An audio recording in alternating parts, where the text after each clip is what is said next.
In the long and tumultuous history of the 20th century, few figures loom as large as Dwight David Eisenhower. Known to the world as Ike, he rose from modest beginnings in the heartland of America to command the greatest military coalition in human history, guiding the Allied forces to victory in Europe and later leading his nation through the tense early years of the Cold War as the 34th President of the United States. But before the triumphs of Normandy and the White House, Eisenhower was first and foremost a soldier, one shaped by discipline, intellect, and an unshakable belief in duty. Born in 1890 in Denison, Texas, and raised in Abilene, Kansas, Eisenhower grew up in a deeply religious family of modest means. He excelled in sports, displayed a natural gift for leadership, and developed an early fascination with military history. That passion led him to the United States Military Academy at West Point, from which he graduated in 1915, a class later dubbed the class the stars fell on, because so many of its members rose to general officer rank. Among them was a young officer, destined to lead armies across continents. Eisenhower's early career was marked by frustration and preparation rather than glory.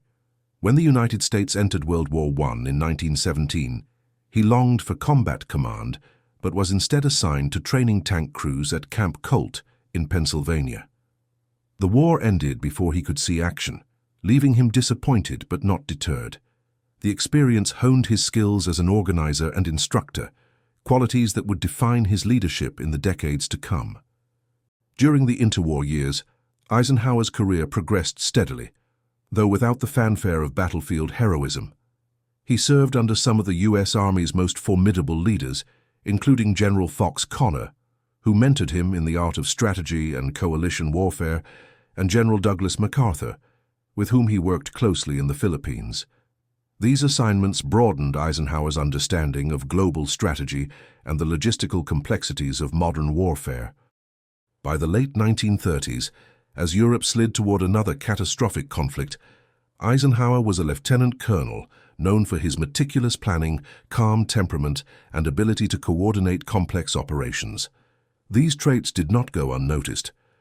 When the United States entered World War II after the Japanese attack on Pearl Harbor in December 1941, Eisenhower was quickly promoted and brought to Washington, D.C., where he joined the War Plans Division under General George C. Marshall, the Army Chief of Staff.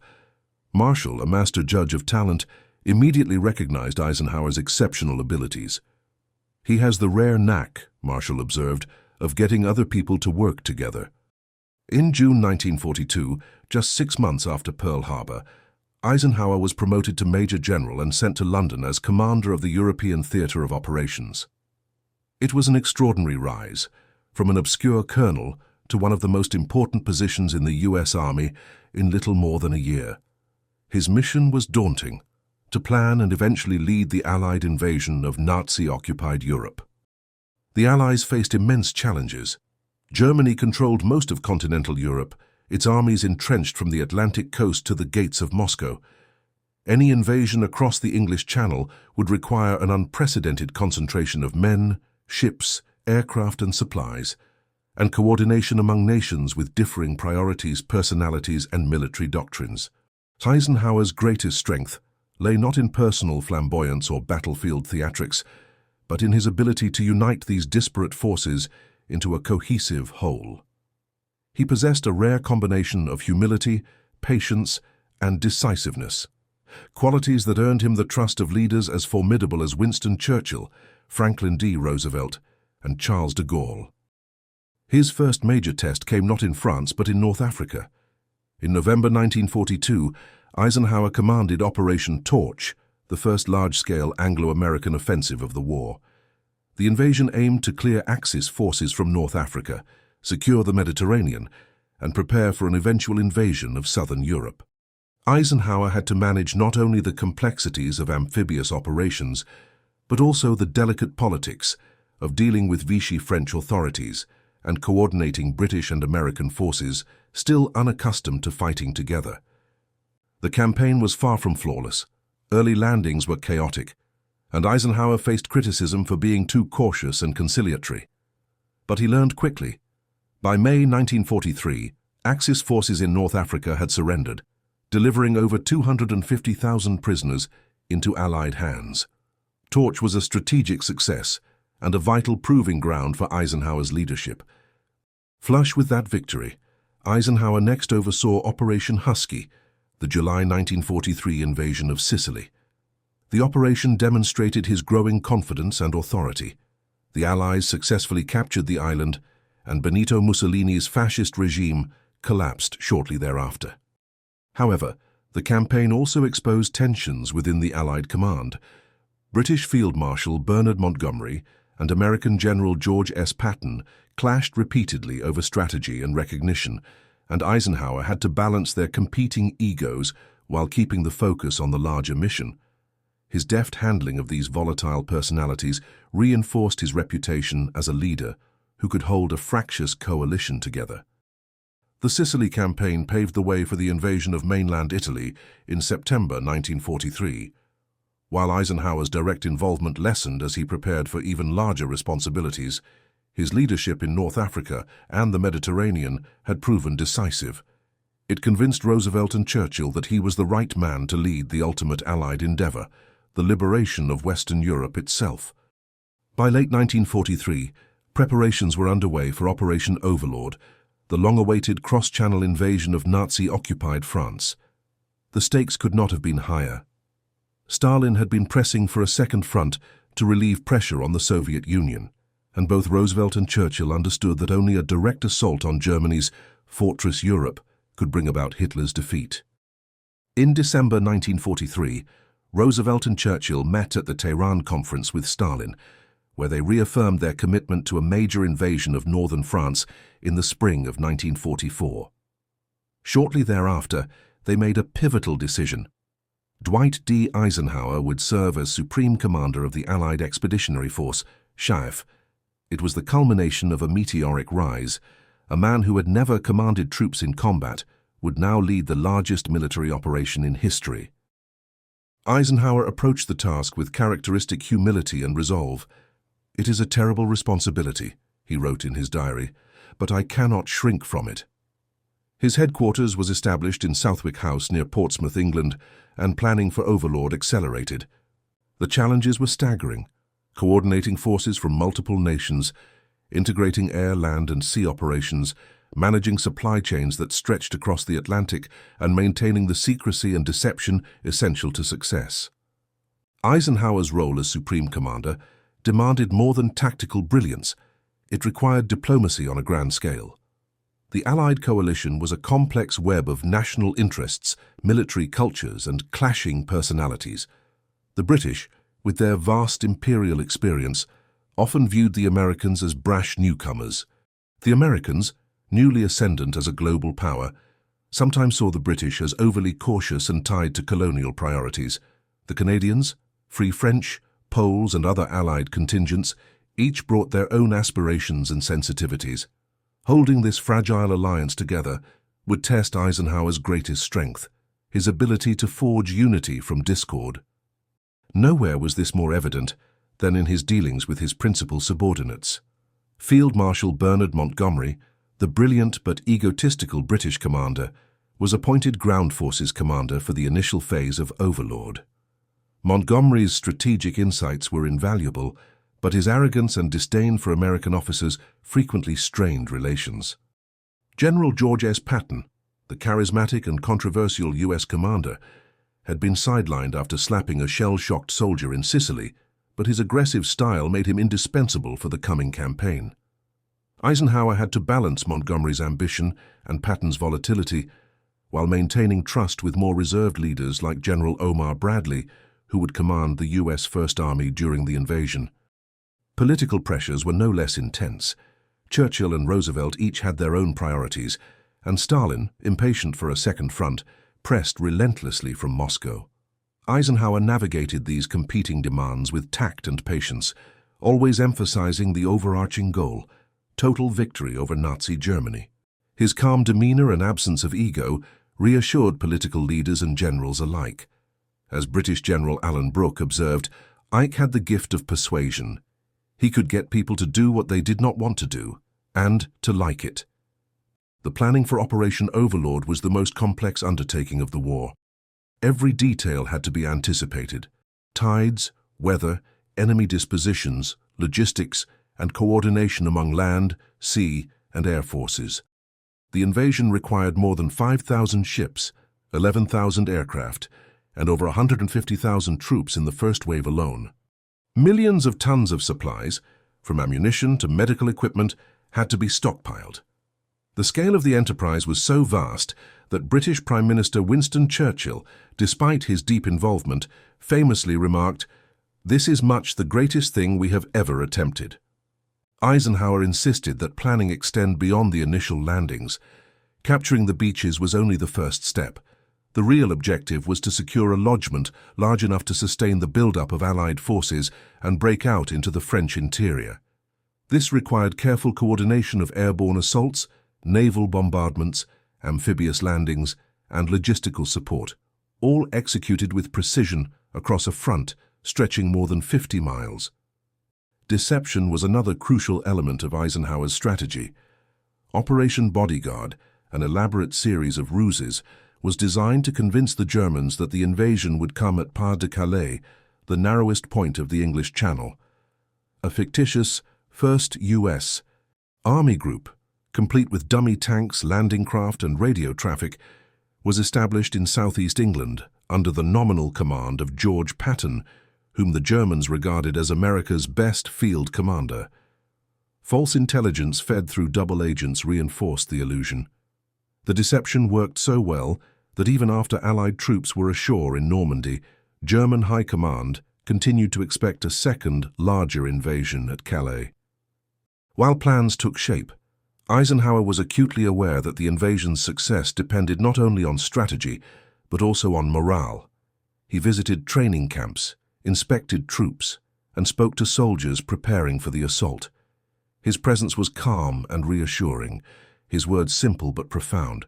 "You are about to embark upon the Great Crusade," he told them in his message on the eve of D-Day, "toward which we have striven these many months. The eyes of the world are upon you." Yet even as he projected confidence, Eisenhower carried the weight of possible failure.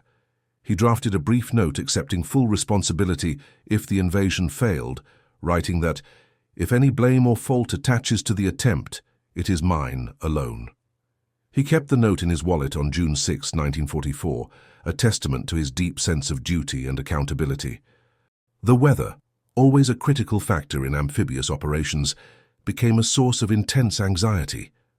The invasion was initially scheduled for June 5th, but a powerful storm swept across the channel, forcing a delay. Meteorologist Group Captain James Stagg predicted a brief break in the weather on June 6th. The window was narrow and risky, but it might be the Allies' only chance for weeks. On the night of June 4th, Eisenhower gathered his senior commanders at Southwick House to make the final decision. The room was tense. Montgomery and Admiral Bertram Ramsay, the naval commander, urged going ahead. Air Chief Marshal Trafford Leigh-Mallory expressed concern about airborne operations in marginal conditions. Eisenhower listened in silence, weighing the risks. Then, after a long pause, he made the decision that would change the course of history. "Okay, let's go." With those words, the most ambitious military operation ever conceived was set in motion. Across southern England, hundreds of thousands of troops began boarding ships and landing craft. Paratroopers assembled with their gear, ready to jump into the night skies over France. Aircraft were fueled and armed. Naval convoys formed into vast columns stretching toward the horizon. Eisenhower spent the night of June 5th visiting the men who would carry out his orders. At Greenham Common Airfield, he spoke with paratroopers of the 101st Airborne Division, joking with them about fly fishing and asking about their hometowns. Photographs captured his easy smile and relaxed posture, but those who knew him sensed the immense burden he carried. As he watched the planes lift off into the night, bound for Normandy, he whispered a quiet prayer. In the early hours of June 6, 1944, the invasion of Nazi-occupied Europe began.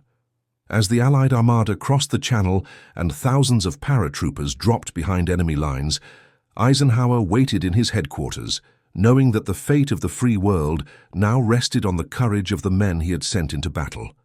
Years of planning, months of preparation, and the hopes of millions converged on a single day, D-Day.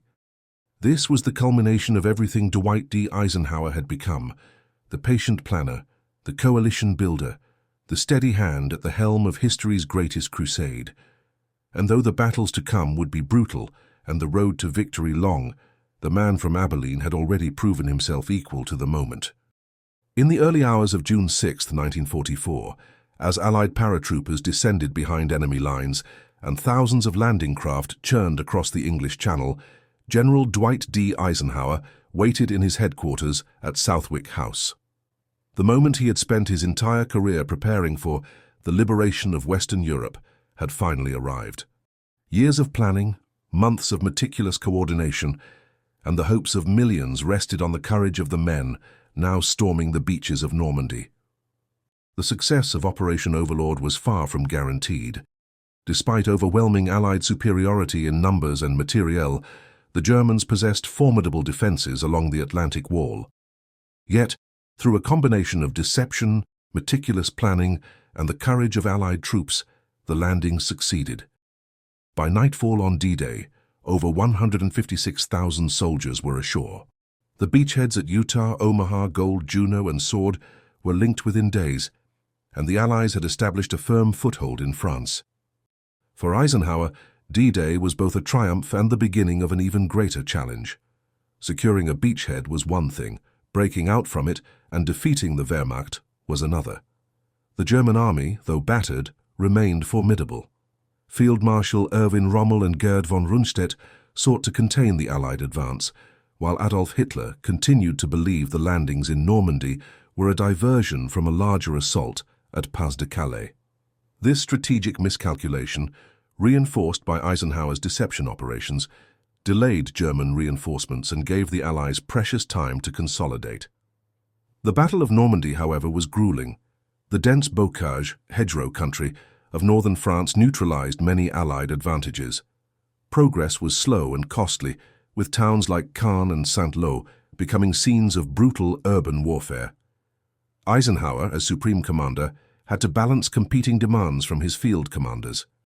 British Field Marshal Bernard Montgomery pressed for a concentrated thrust toward Caen, while American General Omar Bradley advocated a breakout to the west. Eisenhower's leadership style, calm, inclusive, and focused on consensus, was tested daily as he mediated between strong personalities and divergent strategies. By late July 1944, the tide had turned. Operation Cobra, launched by Bradley's 1st U.S. Army on July 25th, shattered German defenses and opened the way for a rapid Allied advance. General George S. Patton, restored to command of the U.S. Third Army, exploited the breakthrough with characteristic aggression, driving deep into Brittany and sweeping eastward across France. Eisenhower allowed his subordinates operational flexibility, trusting their judgment while maintaining overall strategic control. The liberation of Paris on August 25, 1944, was a moment of immense symbolic significance. Parisians flooded the streets to greet their liberators, and Charles de Gaulle entered the city to assume leadership of Free France.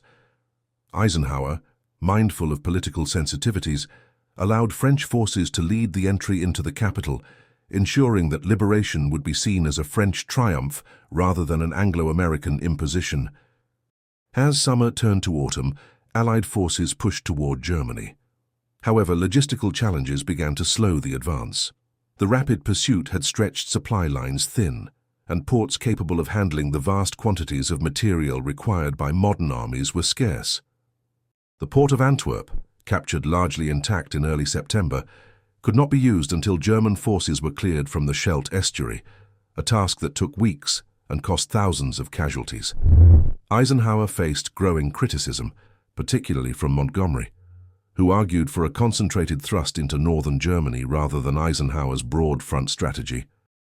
Eisenhower's approach, however, was deliberate. He believed that a broad advance across a wide front would prevent the Germans from concentrating their defenses and exploit their collapsing cohesion.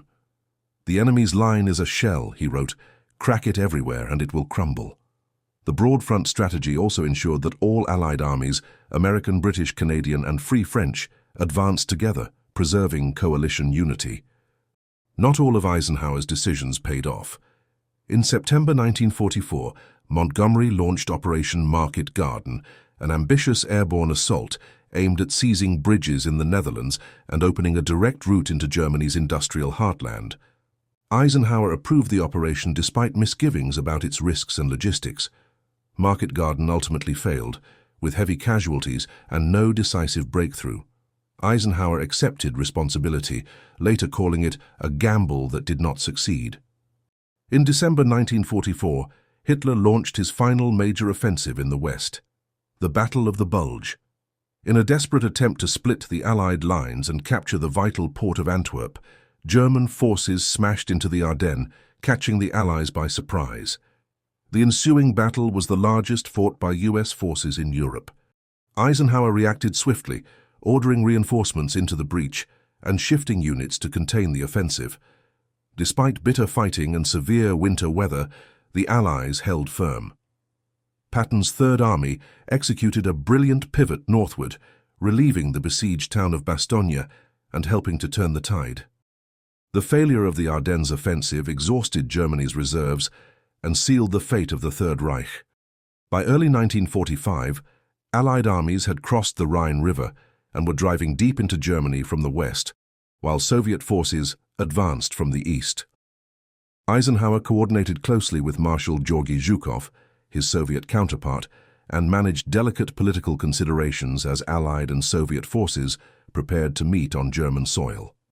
On May 7, 1945, in a schoolhouse in Reims, France, German General Alfred Jodl signed the unconditional surrender of Nazi Germany. The following day, Victory in Europe, VE Day, was celebrated across the continent.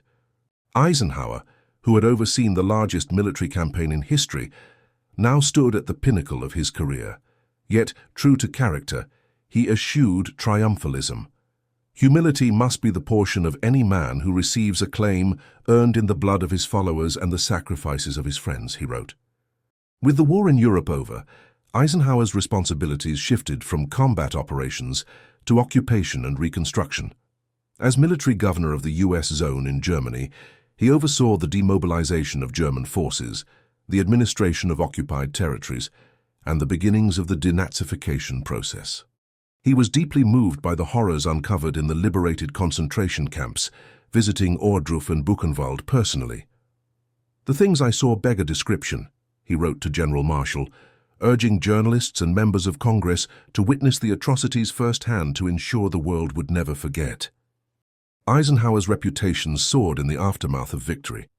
He returned to the United States in June 1945 to a hero's welcome, hailed as the man who had led the free world to triumph over tyranny. Yet he remained characteristically modest, emphasizing the collective effort of the Allied nations and the bravery of the soldiers he commanded. With the guns of Europe finally silent, Dwight D. Eisenhower stood as one of the most respected men on the planet. Yet the end of the war did not mean the end of his service. The challenges of the post-war world, rebuilding Europe, managing a fragile peace, and shaping a new international order, would soon call him to even greater responsibilities. In November 1945, President Harry S. Truman appointed Eisenhower as Chief of Staff of the U.S. Army. In this role, he oversaw the massive demobilization of American forces and the transition from wartime mobilization to peacetime readiness. It was a delicate balancing act. Millions of troops were returning home eager to resume civilian life, while the geopolitical landscape of the post-war world was shifting rapidly. Tensions with the Soviet Union were already deepening, and the outlines of what would become the Cold War were emerging. Eisenhower's leadership extended beyond the purely military realm.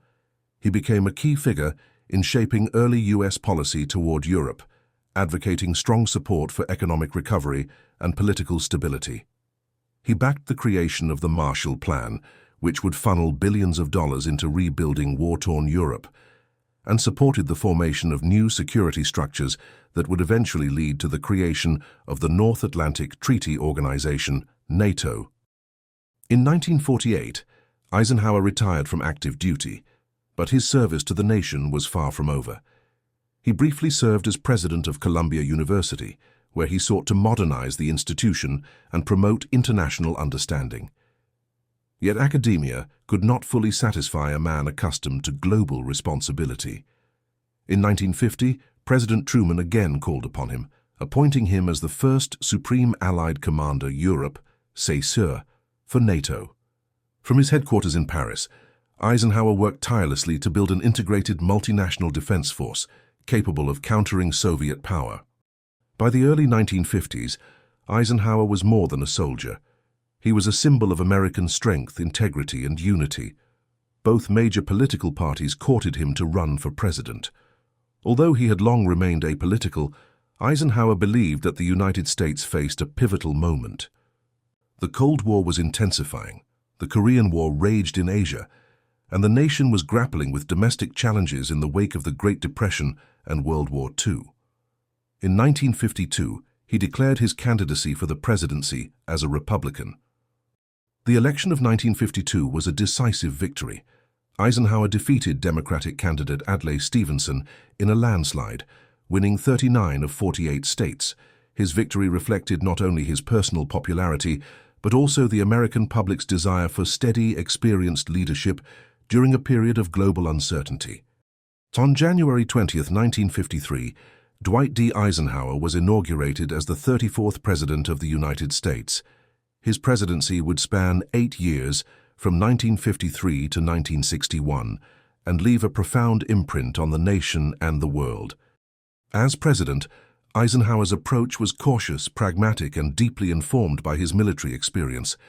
He sought to contain the Soviet Union without risking catastrophic war, pursuing a strategy of massive retaliation, the threat of overwhelming nuclear force as a deterrent. At the same time, he prioritized alliances, strengthening NATO and extending U.S. influence through new partnerships in Asia and the Middle East. Eisenhower also played a crucial role in ending the Korean War, negotiating an armistice in July 1953 that stabilized the Korean peninsula and signaled his determination to avoid large-scale ground wars in Asia. Domestically, he presided over a period of remarkable economic growth, expanding social programs, balancing the federal budget 3 times, and launching transformative infrastructure projects. Chief among these was the interstate highway system, authorized by the Federal Aid Highway Act of 1956, which reshaped the American landscape and economy. Eisenhower's presidency was not without challenges.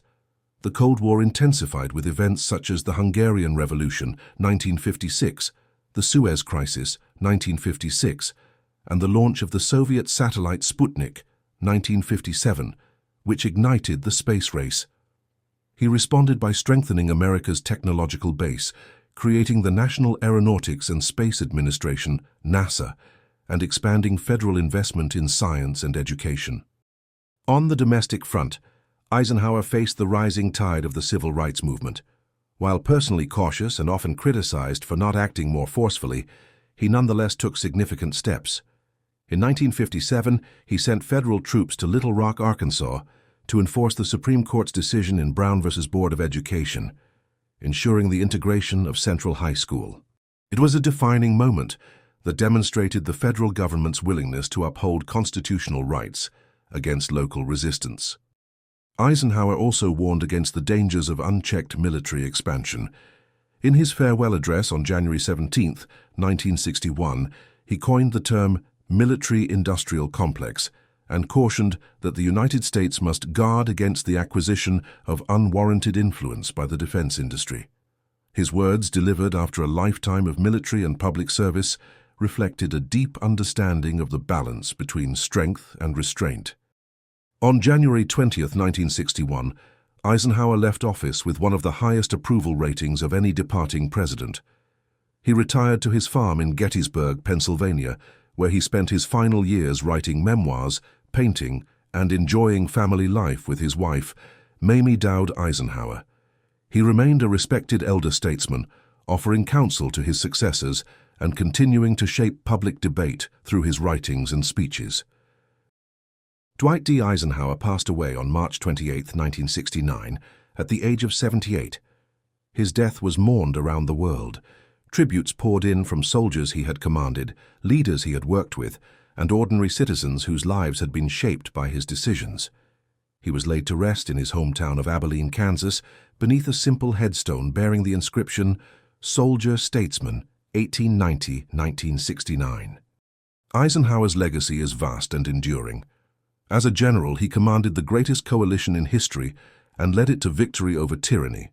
As a president, he guided the United States through a period of profound transformation, laying the foundations for decades of peace and prosperity. His leadership style, calm, pragmatic, and focused on unity, set a standard that continues to inspire. Perhaps his greatest achievement was not a single victory or policy, but the example he set of principled leadership. Leadership is the art of getting someone else to do something you want done because he wants to do it, he once said. That simple philosophy, rooted in respect, trust, and shared purpose, defined Eisenhower's life and legacy. It enabled him to build coalitions, win wars, and govern a superpower with steady hands. Today, more than half a century after his death, Dwight D. Eisenhower remains a towering figure in American and world history. A man who embodied the ideals of service, sacrifice, and leadership in both war and peace. His story is not just the tale of one man's rise to greatness. It is the story of an era, a nation and a generation that faced unimaginable challenges and, through courage and resolve, reshaped the course of history.